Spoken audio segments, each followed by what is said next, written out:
Salut les amis et bienvenue dans une nouvelle vidéo. Aujourd'hui j'avais un peu envie de vous filmer une vidéo favori. J'ai l'impression que ça fait longtemps que je vous ai pas parlé des choses qui m'ont plu ces derniers temps. Du coup j'ai l'impression que celui-là, cette vidéo, ça sera plus centré sur des films et de la musique. Ça sera plutôt un peu comme un genre de bilan culturel on va dire. Même si je pense pas que je vais vous citer tout ce que j'ai vu ou écouté pendant ces derniers mois parce que ça serait une vidéo un peu trop longue. Et puis il y a des choses qui ne valent pas le coup d'être mentionnées, donc j'ai plus envie de vous parler de vraiment des choses que j'ai adorées ces derniers temps.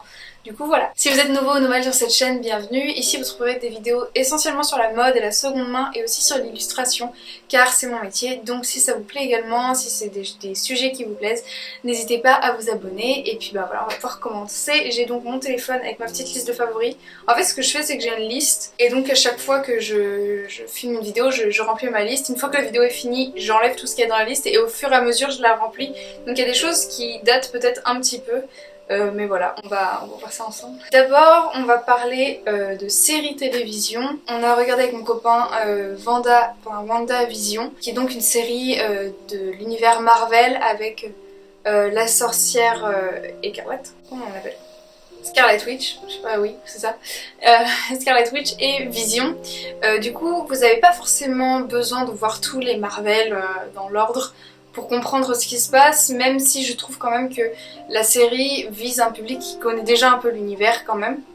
Mais j'ai beaucoup aimé cette série parce qu'en gros, c'est un peu une parodie de sitcom américaine et en fait en gros au début des épisodes, chaque épisode représente une des sitcoms d'une décennie. Ça commence avec les années 50 et puis ça va jusqu'aux années 90. Et c'est super chouette, c'est très drôle, c'est vraiment bien fait. Et petit à petit, voilà, il y a des choses mystérieuses qui se passent et on commence à comprendre un petit peu ce qui est en train de se passer.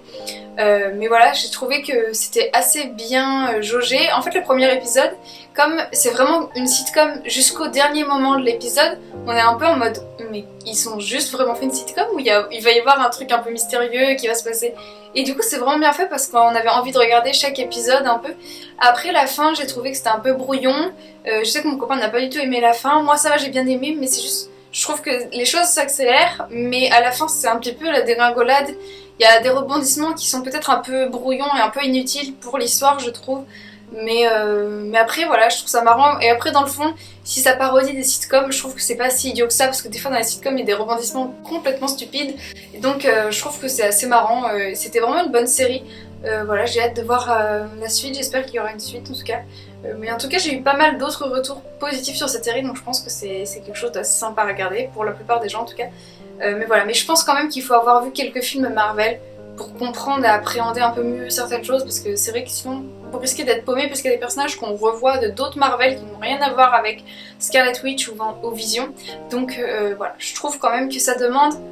En fait, on peut l'apprécier comme ça, mais je pense qu'il y a plein de petites choses qu'on comprend pas si on n'a pas vu le reste. Et ça c'est un peu compliqué parce qu'il y a tellement de films qu'on peut vite être un peu submergé de choses à regarder. Autre série que j'ai adorée et que là j'ai regardé plusieurs fois pour le coup, c'est Ginny et Georgia, c'est sur Netflix. C'est une série, je crois que c'est la première fois de toute ma vie que je regarde un truc qui se passe au lycée et où j'ai réussi à me reconnaître ou à reconnaître des choses que j'ai vécues ou vues au lycée. Ce qui est assez incroyable. Bon, hormis quelques petits passages de danse avec des claquettes, voilà, ça peut-être aux États-Unis c'est comme ça, dans les lycées je ne sais pas. Mais bon, à part cet aspect un peu des fois comédie musicale, mais c'est très très rare, c'est vraiment parsemé dans la série. C'est juste un personnage qui est un petit peu comme ça. Mais j'ai trouvé que le reste, les problématiques et aussi juste les choses, les activités que font les jeunes, c'était vraiment des choses qui me sont arrivées au lycée. Voilà, il y a un tremplin rock, un moment, un concours de groupe de rock au lycée, donc il y avait ça aussi. Il y a plein de choses comme ça, j'ai trouvé que c'était assez réaliste pour une fois. Enfin voilà, c'est très rare parce que souvent moi quand je vois des trucs sur les ados, je trouve souvent que c'est un peu cliché et aussi souvent c'est un regard d'adulte sur un monde d'ados, ce qui est souvent un petit peu erroné parce que quand on grandit on n'a plus la même vision des choses et c'est normal. Donc voilà, là j'ai trouvé que c'était fait avec un regard vraiment d'un lycéen, j'ai trouvé, pour les parties qui se passent au lycée bien sûr. Donc voilà, c'est ça, j'ai vraiment aimé. Et puis bon, au-delà de ça, j'ai adoré l'histoire, je trouve qu'il y a plein de choses très intéressantes, ça soulève plein de questions de société. notamment sur le racisme et tout, et c'est super intéressant qu'il y ait ça en série. Enfin voilà, en fait tous les personnages ont des défauts, des qualités, mais en même temps c'est très réaliste, du coup je sais pas comment dire. Du coup comme ils ont toute cette panoplie de caractéristiques, ça les rend très très réalistes, et on peut très facilement s'identifier à beaucoup d'entre eux, parce que c'est des personnages, même les personnages secondaires, je dirais, ils sont développés en fait. Et ça c'est vraiment, je trouve que ça c'est de la qualité d'écriture, parce que c'est-à-dire que des personnages qui sont censés être un peu plus au second plan et tout, eh bien sont tout aussi vrais, réalistes, travaillés que les personnages principaux, et ça je trouve que c'est vraiment bien. Voilà, j'ai trouvé que c'était vraiment sympa comme série, les musiques sont très très chouettes. C'est marrant parce que c'est pas des musiques que j'écoute de moi-même d'habitude, mais j'ai trouvé plein de nouveaux artistes et nouvelles chanteuses et chanteurs grâce à cette série que j'aime beaucoup. J'ai trouvé vraiment la musique très bien choisie. Parce qu'en fait, bon, c'est là où je me suis rendu compte que j'ai sûrement beaucoup vieilli depuis le lycée, mais je ne connaissais quasiment rien de musique qui était sélectionnée dedans, et je trouvais que c'était intéressant parce que c'était vraiment une sélection qui a été faite avec intelligence.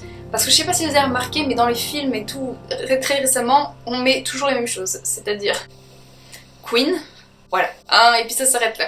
Là, j'ai trouvé qu'il y avait une vraie recherche de musique, voilà, des choses vraiment très très sympas. Au niveau des paroles, ça fait vraiment sens avec l'histoire, donc je trouve que c'est vraiment très très bien travaillé. Les personnages sont incroyables, personnages féminins très forts, enfin vraiment des sources d'inspiration, je trouve, enfin au niveau de leur force, de leur courage face à un monde qui est quand même essentiellement tournée vers les masculins, et voilà. Bref, j'ai trouvé cette série vraiment très sympa. Il y a 2-3 blagues qui sont un peu gênantes. Je pense que quand ils l'ont écrit, je sais que du coup il y a une abonnée qui m'en a parlé juste après que j'en avais parlé sur Instagram, et j'avais parlé de la série, et elle m'a dit ouais, par contre je crois qu'il y a une blague qui est un peu gênante, et c'est vrai, il y a une blague très très gênante. À un moment, je sais plus, enfin il y a un des personnages qui dit oui, tu changes de mec comme Taylor Swift.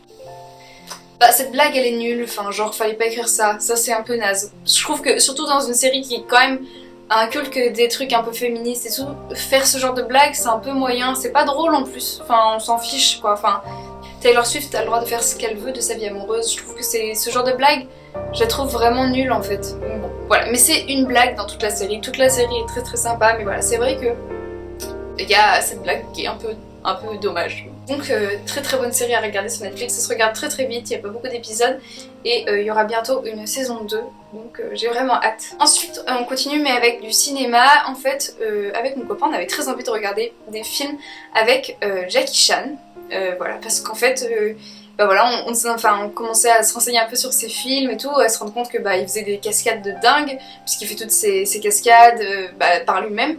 Et que ce soit du karaté ou du kung-fu, il y a plein de mélanges de sports et d'arts martiaux différents, et c'est super intéressant visuellement.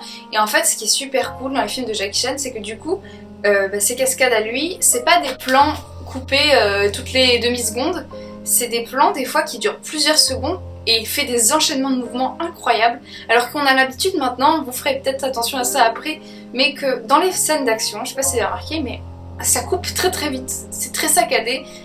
Et au final c'est des fois pour cacher des raccords, parce que voilà, là c'est un cascadeur, on peut pas voir sa tête et tout, enfin voilà, c'est des petites choses comme ça, et du coup quand les acteurs font eux-mêmes leur cascade, ça permet de pouvoir faire des plans plus longs avec une cascade complète, et ça c'est vraiment hyper appréciable visuellement, c'est très très joli. Enfin voilà, donc en gros on a regardé plusieurs films de Jackie Chan, je vais pas tous les citer parce qu'on en a regardé vraiment pas mal, mais un des plus connus et que moi j'avais jamais vu, c'était Rush Hour, et le premier et le deuxième sont vraiment très très très bien. Le troisième un peu moins, enfin on sent qu'ils ont fait un troisième pour faire un 3 et c'est un peu dommage. Le premier c'est vraiment je pense le meilleur, et il est vraiment bien. Déjà parce qu'il y a deux cultures qui se rencontrent et c'est super intéressant. Enfin voilà, je trouve que c'est hyper léger, les personnages sont très chouettes, enfin voilà, j'ai vraiment adoré le premier, vraiment très très chouette, enfin vraiment super. Et il y a plein de cascades très drôles, en plus Jackie Chan quand il fait ses cascades, il utilise des objets, il n'hésite pas à faire des cascades avec des chaises, des vases, des trucs comme ça, et dans le film c'est du coup très drôle et très beau en même temps. Voilà, donc un vrai truc à regarder si vous ne les aviez pas vu, la série des films Rush Hour. C'est des films un peu policiers mais comédie, enfin Dans l'humour, des fois il y a une vibe un peu Die Hard, ce genre de film, vous voyez, c'est un peu la même époque. Mais voilà, c'est en gros c'est deux flics qui mènent une enquête. Je sais plus si c'est la mafia, mais des trucs comme ça. Et voilà, et c'est super intéressant. Voilà. L'histoire elle est sympa, mais ce qui compte le plus c'est les personnages en vrai. Et puis bah les scènes d'action qui sont très très belles. Et aussi autre film, bon là pas du tout avec Jackie Chan, mais que mon copain m'a fait découvrir et que j'ai beaucoup aimé, et d'ailleurs je crois qu'il est sur Netflix maintenant, c'est Karate Kid. Attention, le premier justement, pas celui avec Jackie Chan, le premier Karate Kid qui était, moi je l'avais jamais vu, et je sais pas pourquoi je pensais que c'était un truc un peu... en fait dans ma tête c'était un peu comme les Spy Kids et tout, alors que pas du tout du tout. Et j'ai trouvé que le film était super, parce que ça parlait de choses que moi je connaissais pas forcément, et en fait c'est un film qui est un peu vieux, je crois qu'il date des années 80, et je trouve qu'il ose parler de sujets dont on n'ose pas parler aujourd'hui des fois. J'ai trouvé que c'était super intéressant. Par exemple, en fait, en gros, dans le film, je vais peut-être pas vous raconter toute l'histoire, mais en gros dans le film, il y a un mec qui a un cours de karaté. C'est un mec blanc, c'est un vétéran de la guerre du Vietnam, je crois, il me semble. Voilà, et en fait, apparemment, moi je savais pas du tout, mais en gros dans les années 80, après toutes les guerres qu'il y a eu, en gros, il y a plein d'anciens soldats qui ont monté comme ça des clubs de sport. En reprenant des choses des arts martiaux, mais en les transformant complètement, et en fait en enlevant complètement tout l'aspect intéressant du truc, et enfin je sais pas comment dire, mais je trouve que c'est à la fois de l'appropriation culturelle et en même temps c'est de la déformation, et c'est en fait ce genre de truc dont on ne parle pas et qui pourtant ont existé et peut-être existent encore toujours, et donc voilà, je trouve que ça pointe du doigt ce genre de trucs, voilà, qui sont, je trouve, importants.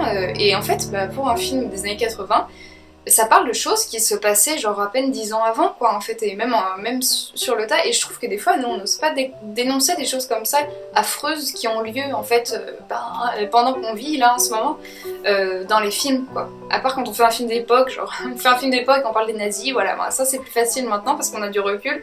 Mais voilà, des choses qui ont lieu maintenant ou juste 10 ans auparavant, des fois on n'ose pas trop en parler, j'ai l'impression, dans les films, c'est un peu plus tabou encore, c'est pas encore, la parole s'est pas libérée, et là je trouvais que c'était super intéressant, sur ça entre autres, mais sur plein d'autres choses aussi, des soldats japonais, des choses comme ça, en fait plein de choses historiques sur les États-Unis et leur guerre, en gros on va dire, leur guerre, toutes les guerres qu'il y a eu plutôt au XXe siècle, mais voilà, je trouve que c'est super intéressant de parler de ce genre de choses dans un film qui s'adresse quand même à un public jeune, mais ne prend pas les jeunes pour des idiots, et ça fait toujours très très plaisir, je trouve, parce qu'il n'y a rien de pire que de prendre les enfants ou les jeunes pour des gens stupides qui ne peuvent pas réfléchir par eux-mêmes. Donc voilà, je vous conseille vivement ce film, c'est un classique, moi je ne l'avais jamais vu et je ne regrette pas de l'avoir vu, je trouve que c'est un film incroyable et vraiment bien, et pour le coup de très belles scènes de karaté aussi, très drôles aussi, les deux personnages sont vraiment très très chouettes, les deux personnages principaux lient une amitié vraiment particulière, et c'est vraiment très chouette. Voilà, j'adore ce film, j'ai trouvé vraiment super, je pense que c'est dans ma liste de films préférés maintenant parce que j'ai très envie de le revoir rien que d'en parler. Ensuite, niveau musique, j'ai l'impression que la boucle est bouclée parce que l'an dernier avec ma première vidéo de favoris, je crois, ou alors la deuxième, je vous avais parlé d'Hayley Williams. Alors c'est une chanteuse que j'adore, c'était autrefois la chanteuse du groupe Paramore, parce que vous connaissez si vous avez grandi dans les années 2000, vous devez sûrement le connaître. Si vous avez eu Twilight, vous connaissez. Du coup, voilà, c'était un groupe que j'aimais bien, mais j'avais pas vraiment d'album d'eux. Et l'an dernier, elle a sorti son premier album solo, qui était incroyable. C'était un de mes albums préférés, j'adore. Et quelques mois plus tard, elle a sorti un deuxième album dans la foulée. La nana a trop de talent, on ne l'arrête plus. Du coup, voilà, et je l'ai écouté, et je l'ai écouté en boucle. J'ai adoré son deuxième album, je crois que c'est Flowers for Vases, ou l'inverse, Vases for Flowers, je ne sais plus. Et je ne l'ai pas encore acheté en physique, parce que si vous me connaissez, vous savez que j'aime les objets et donc les disques. Là pour l'instant, je ne l'ai pas encore acheté en vrai. Je ne sais pas s'il est sorti en vrai CD ou si c'est juste un digital, parce qu'elle est sortie assez rapidement quand même. Mais je pense qu'il doit être aussi en format physique. C'est un disque incroyable, il est vraiment plus acoustique, un peu moins pop que le précédent. Mais vraiment très très sympa, il a un côté un peu authentique, mais je trouve qu'en fait, là où le précédent en fait, il était assez pop, mais les paroles étaient des fois très dures, parce que elle a traversé des choses difficiles, elle était dans des relations toxiques et elle en parle et c'est super intéressant. Et bien le deuxième album, qui est plus calme et qui pourrait faire en apparence comme ça juste à l'écoute plus triste, et ben pas du tout, les paroles sont beaucoup plus posées, on sent, il y a une espèce de paix intérieure à travers l'album, je sais pas comment dire, qui fait que c'est super agréable, ça détend de dingue de l'écouter, et voilà, j'ai adoré cet album, je le trouve vraiment très très beau. Bon, il y a encore des paroles des fois un peu dures sur des choses, des sujets un peu durs on va dire, mais c'est super intéressant, c'est très beau. Et la dernière chanson, un chef-d'œuvre. Just a Lover, un chef-d'œuvre. J'adore cette chanson, je pourrais l'écouter en boucle. Je l'ai écoutée en boucle, on va pas se mentir, je l'ai écoutée en boucle. Très très bel album, je vous le conseille vivement. C'est voilà, c'est une merveille. Et pour finir, du coup, j'ai commencé à lire ce livre. C'est donc les lettres que Vincent Van Gogh a écrit à son frère Théo. Donc j'en suis que là, hein, donc j'ai pas du tout, enfin vous voyez, j'ai pas du tout lu, mais ça se lit, en fait ça se suit, donc c'est quand même un peu comme un roman de sa vie quelque part, c'est un peu une autobiographie involontaire, voilà, en fait j'en lis de temps en temps, c'est assez poétique, j'en lis de temps en temps comme ça, parce que c'est très beau et que voilà, mais c'est vrai que je suis pas une lectrice, une grande lectrice, je peux pas lire par exemple 50 pages d'affilée parce que je m'endors, c'est physiquement impossible, ça m'endort en fait de lire. Voilà, dites-moi vos tips, je sais pas, vous prenez un café avant de lire ou quoi, mais moi je ne peux pas. Du coup voilà, je lis doucement mais sûrement, je le savoure. Et c'est très très beau. On découvre plein de choses sur Van Gogh qui sont hyper intéressantes. Et ce qui est très marrant, c'est que moi je ne savais pas à quel point il était religieux ou spirituel. Et il y a vraiment beaucoup de choses par rapport à la religion, c'est assez intéressant, je ne savais pas du tout que voilà, bon, je ne suis pas du tout quelqu'un de religieux, mais voilà, j'apprécie quand même lire ce genre de choses, je trouve toujours que c'est assez intéressant de voir le point de vue et les pensées des gens, je trouve ça très très chouette, très très ouais, intéressant. Voilà. Donc je vous recommande quand même vivement ça, je l'ai pas fini mais c'est très intéressant, très très beau et voilà, ça vide la tête en fait, c'est juste très beau. Il y a beaucoup de descriptions et de choses très très jolies, donc voilà. Bon bah voilà, c'est tout pour cette vidéo, j'espère que ça vous a plu, n'hésitez pas à partager vos favoris à vous en commentaire, parce que ben voilà, ça permettra à tout le monde de découvrir de nouvelles choses. C'est un peu le but de ces vidéos, c'est pas juste que moi je vous partage toutes les choses que j'aime, le but c'est qu'on échange là-dessus, qu'on se donne des références, des choses agréables à lire, à voir, à écouter, voilà, n'hésitez pas du coup à partager quoi que ce soit qui vous a vraiment marqué pendant ces derniers temps. Et du coup, si jamais la vidéo vous a plu, n'hésitez pas à mettre un pouce en l'air, ça aide beaucoup ma chaîne, ça me fait très plaisir. N'hésitez pas à vous abonner si ce n'était pas encore fait. Voilà, si ça vous a plu, n'hésitez pas à vous abonner. Et puis je vous dis à très bientôt dans la prochaine vidéo. En attendant, prenez bien soin de vous. Bye!